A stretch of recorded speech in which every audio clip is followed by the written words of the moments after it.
করে বেশি তাপমাত্রা বেশি ঠান্ডা না। জ্যৈষ্ঠের তাপদাহ যেন ক্রমেই আরো অসহনীয় হয়ে উঠছে। মধ্য মে থেকে শুরু হওয়া তাপপ্রবাহ এখন দেশের বিস্তীর্ণ অঞ্চলে ছড়িয়ে পড়েছে। গরম বাতাস আর ভ্যাপসা আবহাওয়া জনজীবন হয়ে উঠেছে দুর্বিষহ। ঘরে বাইরে কোথাও মিলছে না স্বস্তি।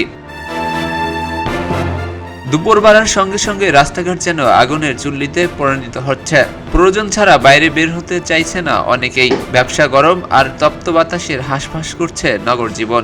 তবে সবচেয়ে বেশি কষ্টে আছেন খোলা আকাশের নিচে জীবিকা নির্বাহ করা মানুষগুলো। বিশেষ করে রিকশা চালকদের দিন কাটছে চরম দুর্ভোগে। প্রচণ্ড রোদের মধ্যে ঘন্টার পর ঘন্টা প্যাডেল ঘুরিয়ে মিলছে না স্বস্তি। সকাল গড়াতেই মাথার উপরে জ্বলন্ত সূর্য, পিচঢালা সড়ক থেকে বের হচ্ছে তাপের ঝাঁজ। সেই উত্তপ্ত পরিবেশেই জীবিকার তাগিদে রাস্তায় নামতে হচ্ছে রিকশা চালকদের। যাত্রী পরিবহনের পাশাপাশি তাদের লড়তে হচ্ছে অসহনীয় গরমের সঙ্গেও।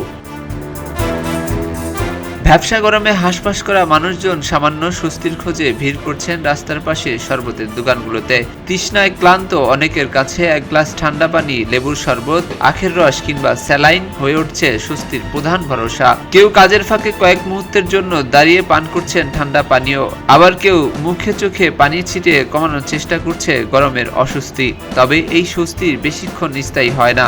কিছুক্ষণ পরপরই আবারও ভ্যাপসা গরম আর তপ্ত বাতাসে ফিরে আসে ক্লান্তি, আর জীবিকার তাগিদে মানুষকে নেমে পড়তে হয় ব্যস্ত কর্মযজ্ঞে।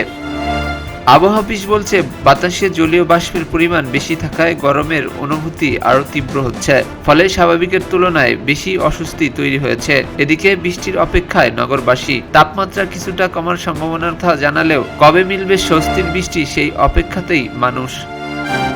এস আলী দুর্জয়, খবরের কাগজ, ঢাকা। খবরের কাগজ, নিখাত, নির্ভীক, নিরপেক্ষ।